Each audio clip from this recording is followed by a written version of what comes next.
আমাদের কেশবপুর সবচেয়ে বড় সমস্যা হচ্ছে জলাবদ্ধতা সমস্যা, যেটা আমি আমার দল থেকে মনোনয়ন পাওয়ার আগ থেকে আমি বিভিন্ন প্রোগ্রামে বলে আসছি যে জলাবদ্ধতা সমস্যাকে স্থায়ী সমাধানের রূপ দেওয়ার আমি চেষ্টা করব এবং ইনশাল্লাহ আমি পারবো বলে বিশ্বাস করি।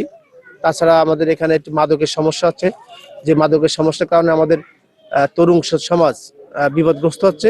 এই তরুণ সমাজকে মাদক থেকে সরিয়ে কিভাবে ক্রীড়াক্ষেত্রে এবং সাংস্কৃতিক ক্ষেত্রে তাদেরকে ইনভলভমেন্ট বাড়ানো যায় এবং তাদের কারিগরি শিক্ষা শিক্ষিত করে কিভাবে একটা কর্মক্ষম জনগোষ্ঠী তৈরি করা যায়, আমরা সেই বিষয়ে কাজ করছি এবং সেই বিষয়ে আমি এলাকার উন্নয়নের কাজ করব।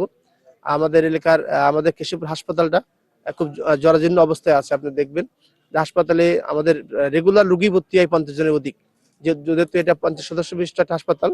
আমি প্রতিশ্রুতি দিচ্ছি জনগণকে এবং আমি পারবো বলে বিশ্বাস করি যে আমার দল যদি ক্ষমতা আসে এই কেশবপুর হাসপাতালকে আমি 200 বেড হাসপাতাল হিসেবে এটা রূপান্তরিত করব। আমাদের এলাকার সন্ত্রাস বা চাঁদাবাজি এই বিষয়টা আমি আসার পর থেকে অলরেডি এই শব্দটা নাই, তারপরেও যদি এরকম কোনো সমস্যা থাকে এই সমস্যা যাতে আমি পূর্ণাঙ্গ রূপে সমাধান করতে পারি সেই আলোকে আমি প্রতিশ্রুতি দিচ্ছি এবং সেটা আমার জনগণ আমার প্রতি আস্থা এবং বিশ্বাস রাখে যে আমি সেটা করতে পারবো। যত রাজনৈতিক ইতিহাস আছে সবাই কিন্তু তারা আদর্শিক রাজনীতির ইতিহাস চর্চা করেই দেশ বরণ্য হয়েছে, ঐতিহাসিক স্বীকৃতি পাইছে। আমি আদর্শের রাজনীতি করি। আমি বাংলাদেশ জাতীয়তাবাদী দলের আদর্শে বিশ্বাস করে রাজনীতি শুরু করেছি 2003-4 সাল থেকে।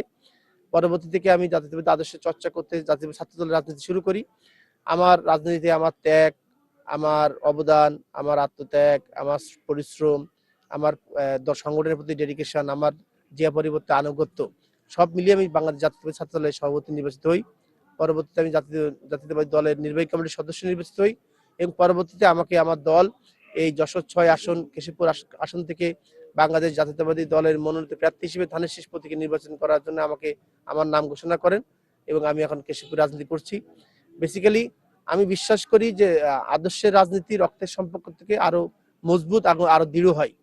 এই কারণে আমি আদর্শের রাজনীতি করি এবং কেশবপুরের জনগণ আমার যে আদর্শ রাজনীতির প্রতি আমার যে ডেডিকেশন, আমার যে কমিটমেন্ট সেটা তারা সারাধরে গ্রহণ করেছে এবং আমাকে ধানের শীষ প্রতীকে ভোট দেওয়ার জন্য তারা উদ্গ্রীব। আমাকে ভোট দেবে কারণ আমি একজন তরুণ সমাজের প্রতিনিধি, আমি একটা শিক্ষিত সমাজ, আমি শিক্ষিত, আমি ঢাকা বিশ্ববিদ্যালয় থেকে অনার্স শেষ করেছি।